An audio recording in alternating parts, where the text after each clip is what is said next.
Olá! Seja bem-vindo ao canal da Astrid, o meu canal. No episódio de hoje de Mulheres Admiráveis, nós vamos conhecer Marina Silva, seringueira, professora de História, política, foi a senadora mais jovem do país, mulher de fé e crenças, evangélica. A bandeira de Marina é o cuidado com o meio ambiente, a luta por um mundo sustentável. Por favor, antes de embarcar na história, já dá logo o like. E no final, deixa o seu comentário, eu leio todos.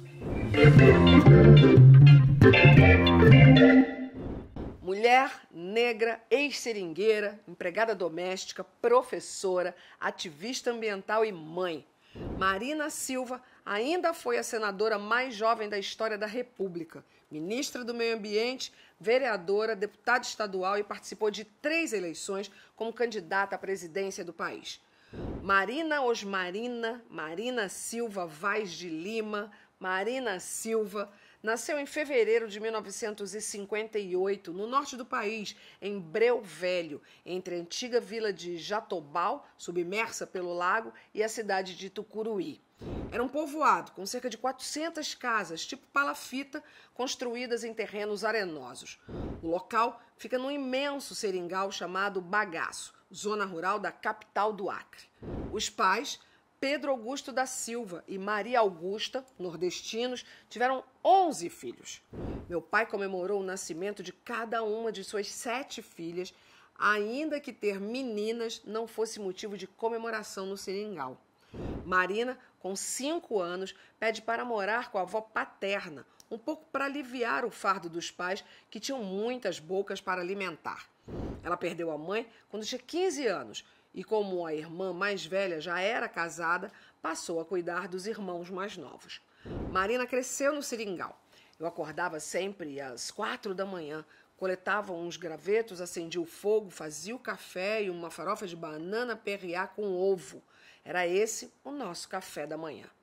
Depois do café, ela e os irmãos andavam quilômetros fazendo o corte nas seringueiras e colocando as tigelinhas. No fim da tarde, repetia o percurso e recolhia o látex. As crianças sempre tiveram que trabalhar desde cedo para ajudar o pai a pagar uma conta que era impagável nesse regime de semi-escravidão. Marina, em meio a tantos infortúnios e dificuldades, se livrou do casamento infantil, prática comum no seringal do Bagaço. Havia uma cultura de encomendar casamentos. Como pertenço a uma família de matriarcas, esse tipo de proposta nem chegava perto. Minha mãe era uma tigresa na defesa do feminino e, pelo lado do meu pai, minha avó era a matriarca forte. Foi com a avó, que era parteira, que ela aprendeu os princípios do cristianismo e quis ser freira, uma vocação acelerada por vários problemas de saúde, que foi também um estímulo aos estudos. Aos 16 anos, ela tem hepatite, a primeira de uma série de 3. Afora isso, teve 5 malárias e uma leishmaniose. Marina aproveita a viagem para tratamento médico na capital, Rio Branco, para se dedicar à vida religiosa e estudar. Aprende a ler e escrever aos 16 anos no antigo Mobral, Movimento Brasileiro de Alfabetização, e concluiu os estudos no curso supletivo. Durante a fase escolar, entrou em contato com a visão bíblica da criação da vida e com a teoria evolucionista de Darwin. Faz o pré-noviciado, a primeira etapa do processo de formação de freiras, uma fase de discernimento vocacional, no fim da adolescência. Ela vivia no convento das Servas de Maria Reparadoras, quando conheceu o então bispo de Rio Branco, Dom Moacir Grec, alinhado à teologia da libertação. Atraída pelas mensagens do bispo, começa a participar das atividades das comunidades eclesiais de base. Ela se aprofunda no tema e depois participa do concurso de liderança sindical rural com o líder seringueiro Chico Mendes e o teólogo Clodovis Boff, irmão do também teólogo Leonardo Boff. Foi um divisor de águas. Era uma visão de fé e de Deus que incluía a defesa dos seringueiros e dos índios, um engajamento com o qual me identificava. Meu pai era seringueiro. Quando chegou o momento de fazer os primeiros votos e virar noviça aos 19 anos, optei por não seguir essa carreira. Marina, fora da vila religiosa, vai trabalhar como empregada doméstica. Ela se casa pela primeira vez com o técnico elétrico Raimundo Souza e tem 2 filhos, Shalom e Danilo. Um casamento que acaba depois de 5 anos por conflitos de interesses. O segundo casamento, que permanece até hoje, é com o técnico agrícola Fábio Vaz. O casal tem 2 filhas, Moara e a caçula, Maiara. O fato de eu ter me engajado criou uma falta na vida deles, claro, mas me sinto melhor tendo conquistado meus sonhos essenciais de não ter aberto mão deles. Meus filhos são incentivados a fazer o mesmo, não por palavras, mas porque têm o exemplo em casa. Marina se aproxima dos sindicatos dos trabalhadores rurais e participa dos chamados empates, tática de resistência contra o desmatamento do qual participavam os seringueiros, suas mulheres, seus filhos, todos os que viviam nos seringais. De mãos dadas, eles entravam na mata e faziam uma corrente que impedia a destruição da floresta.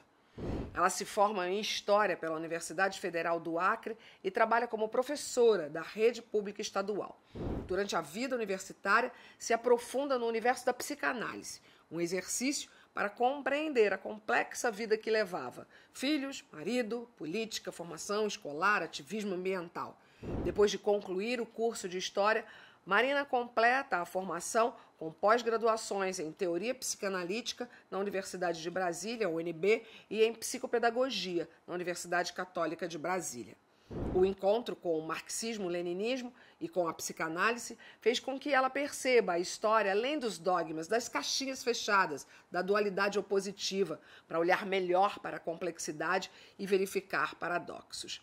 Não consigo deixar de perceber lampejos do amor e do brilho de Deus na filosofia de Hannah Arendt. Quando ela fala sobre o poder do irreversível e do imprevisível na condição humana, é algo que me emociona, filosófica, intelectual, mas também espiritualmente. Em 1984, Marina Silva participa da criação da CUT, a Central Única dos Trabalhadores no Acre. Ela, como vice-presidente, Chico Mendes como coordenador da entidade. A parceria dos dois se mantém até o assassinato do líder seringueiro em dezembro de 1988 em Chapuri, no Acre. Marina disputa o primeiro cargo político para deputada federal pelo PT, Partido dos Trabalhadores. Durante a campanha, adota o apelido Marina como nome oficial. Apesar da expressiva votação, a 5ª mais votada no estado, não foi eleita. Questões da matemática da política. 2 anos depois, nas eleições municipais de 1988, é a vereadora mais votada em Rio Branco. Ela ganha notoriedade por ter devolvido dinheiro de gratificações que considerava injustificadas, mas que os demais vereadores recebiam sem qualquer questionamento, muito menos vergonha. A vereadora Marina entra na justiça exigindo que todos fizessem o mesmo e mostra para a imprensa o valor dos salários pagos, que quase ninguém sabia. Com esse tipo de atitude, ela provoca o ódio dos adversários políticos e conquista o reconhecimento popular. Na eleição seguinte, em 1990, Marina é eleita deputada estadual, a mais votada do Acre.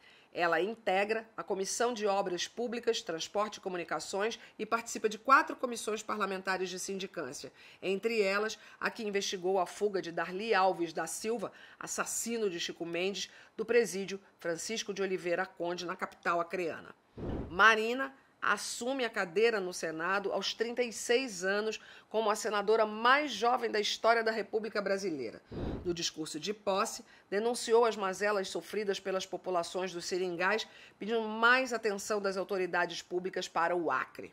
Em 2002, é reeleita senadora, com votação ainda mais expressiva. Entre os projetos de lei que apresentou, além dos relacionados à questão ambiental, destaca-se o projeto de emenda à Constituição que previa o fim das aposentadorias cumulativas para parlamentares, juízes e governadores. Em 1995, é nomeada secretária nacional do Meio Ambiente e Desenvolvimento do PT. Marina tem o trabalho reconhecido através de várias premiações, como a Goldman Environment Foundation, concedido anualmente a ambientalistas e a personalidades que se destacam na defesa da ecologia, em 1996. Em 1997, tem o nome inscrito na lista de Jovens de Futuro no Mundo. Em 2006, esteve na relação das 10 pessoas que mais lutavam pelo meio ambiente no planeta, iniciativa do jornal britânico The Independent, e ganhou da revista Forbes Brasil o prêmio Mulheres Mais Influentes do Ano. Em 2007, ganhou o maior prêmio ambiental da ONU, o Campeões da Terra, em reconhecimento de seu trabalho em favor da preservação da floresta amazônica e da valorização das comunidades tradicionais da região. É escolhida em 2002, pelo 4º ano consecutivo, uma das 100 parlamentares mais influentes do Congresso Nacional pela publicação Os Cabeças do Congresso, uma pesquisa suprapartidária coordenada pelo DIAP, Departamento Intersindical de Assessoria Parlamentar. Logo depois, é indicada para ser ministra de Estado do Meio Ambiente do governo do presidente Luiz Inácio Lula da Silva. Ela toma posse em 2003. O maior desafio na atuação como ministra foi o crescimento acelerado do desmatamento da Amazônia. Em 2004, é criado o Plano de Ação para a Preservação e o Controle do Desmatamento na Amazônia Legal, reunindo o Ministério do Meio Ambiente e mais 13 ministérios coordenados pela Casa Civil. Um projeto que aperfeiçoou o sistema de monitoramento por satélite, o sistema DETER, do Instituto Nacional de Pesquisas Espaciais, o INPE, com monitoramento quase em tempo real e disponibilização na internet, tornando a ação fiscalizadora muito mais eficiente. Um mandato com decepções e algumas conquistas. Em 2005, é aprovada a medida provisória 113, conhecida como Lei de Biossegurança, que liberava o plantio da soja geneticamente modificada e a comercialização da safra dos últimos 2 anos. Essa lei, conhecida como Monsanto, teria sido resultado da pressão da empresa multinacional homônima produtora de transgênicos sobre o governo. Por outro lado, é criada a Universidade da Floresta do Alto Juruá, Uniflora, e aprovada a Lei da Mata Atlântica, em 2006. O projeto, voltado para a proteção da vegetação nativa do bioma Mata Atlântica, demorou anos para ser aprovado. Sofreu mais de 80 emendas e enfrentou forte oposição da bancada ruralista. São criados ainda o Instituto Chico Mendes para cuidar de mais de 70 milhões de hectares distribuídos em centenas de unidades de conservação da natureza e o Serviço Florestal Brasileiro, dedicado ao fomento do uso econômico sustentável das florestas tropicais do país. Marina sai do ministério em 2008 e escreve uma carta ao presidente Lula. Esta difícil decisão, senhor presidente, decorre das dificuldades que tenho enfrentado há algum tempo para dar prosseguimento à agenda ambiental federal. Ela cita atitudes corajosas e emblemáticas do presidente Lula no combate ao desmatamento da Amazônia, mas destacou as crescentes resistências encontradas por sua equipe. Ela volta para o Senado. Marina sai do Partido dos Trabalhadores em 2009 e vai para o Partido Verde. Disputa pela primeira vez as eleições para presidente do Brasil em 2010. Não se elege, mas conquista quase 20 milhões de votos. Dilma Rousseff é eleita, então, presidente do Brasil. Na eleição seguinte, em 2014, Marina Silva seria candidata a vice na chapa de Eduardo Campos, então governador de Pernambuco, morto num acidente aéreo durante a campanha, junto com parte de sua equipe. Marina assume a vaga como candidata à presidência e tem, mais uma vez, uma expressiva votação. Dilma Rousseff se reelege para a presidência da República. Marina volta à sala de aula. Sou uma professora, fui convidada para dar aula na Fundação Dom Cabral, porque um político que não tem nenhum envolvimento em casos de corrupção, depois que termina o mandato, tem que voltar a trabalhar, e foi isso que fiz. Em 2018, Marina disputa pela 3ª vez o cargo de presidente da República, desta vez pelo seu novo partido, a Rede, uma eleição que escancarou a problemática da fake news no mundo político. Jair Messias foi o candidato eleito na disputa com o petista Fernando Haddad. Marina teve 1% dos votos. A pátria é uma construção de todos nós. Na democracia, a gente não pode oferecer às pessoas um destino. Só os tiranos oferecem um destino. Os democratas oferecem a possibilidade de uma vida melhor. Marina Silva é uma mulher admirável e essa é a vida dela. Gostou da história de hoje? Então, por favor, inscreva-se no canal, ativa o sininho, assim você recebe notificações de novos conteúdos e sempre que possível, dá o seu like e deixa os seus comentários. Eles são muito importantes para o crescimento do canal.